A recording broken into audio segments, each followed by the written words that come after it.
watakaona ndege hii watafurahia kabisa kwamba maelezo zaidi ya kampuni ya ndege ya Kenya, washirika wa SkyTeam, rubani Samuel Beki na sisi wanahewa wenzake, tungependa kuwapishia shukrani kwa kwamba kusafiri nasi na kwamba mtatupa fursa nyingine ya kuwahudumia tena.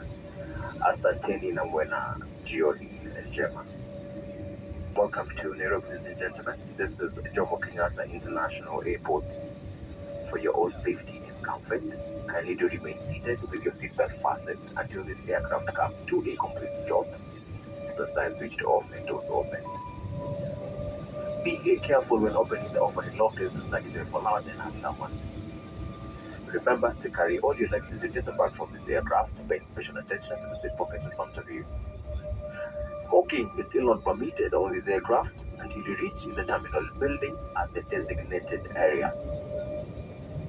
The customer service team meeting this aircraft will be glad to give you more information on what you may require.